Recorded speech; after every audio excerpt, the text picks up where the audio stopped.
मानव इतिहास का सबसे बड़ा युद्ध कुरुक्षेत्र का युद्ध को माना जाता है, मगर उससे बड़ा युद्ध तो जो कृष्ण के मन के भीतर चला, जिसने अपने आत्महीन और हिंसा को पराजित करके अहिंसा की ओर कदम बढ़ाया। एक सच्चे जैनी की तरह मनुष्य चाहे कितना भी उपाय ढूंढ ले, मुक्ति पाने के लिए उसे जन्म से नहीं तो कम से कम कर्म से तो जैन होना ही पड़ेगा।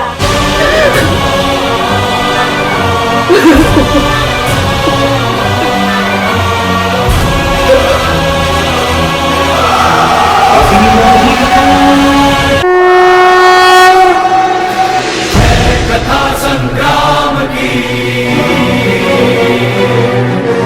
विश्व के कल्याण की, धर्म अधर्म आदि अनंत, सत्य असत्य कलेश कलंक, स्वार्थ की कथा परमार्थ की।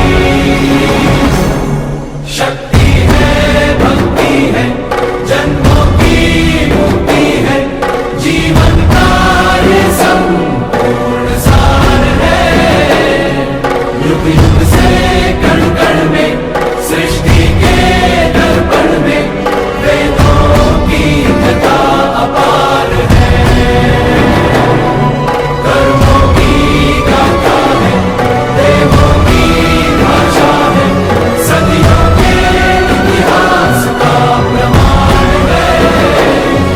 कृष्णा की महिमा है, गीता की गरिमा है, ग्रंथों का ग्रंथ ये महान है। महाभारत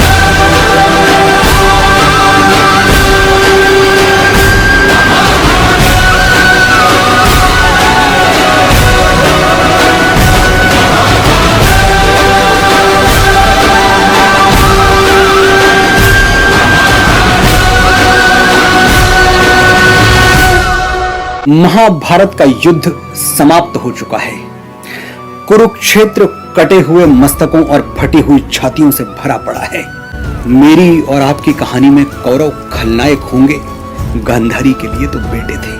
उन्हें कुछ कहना है कृष्ण से।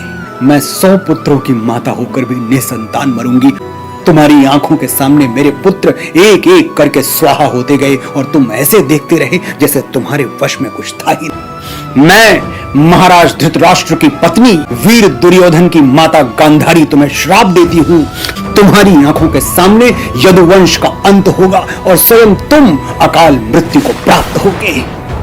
इतने लोगों के वध करने के कारण श्री कृष्ण मृत्यु का अनुभव करने लगे थे। कृष्ण और भगवान नेमिनाथ चचेरे भाई थे और कृष्ण उन्हें अपने आराध्य के रूप में स्वीकारते थे।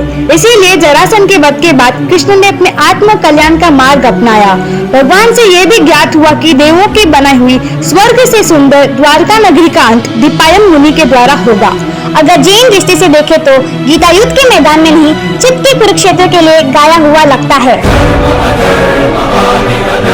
सत्य असत्य कलेश कलंक, स्वार्थ की कथा परमार्थ की।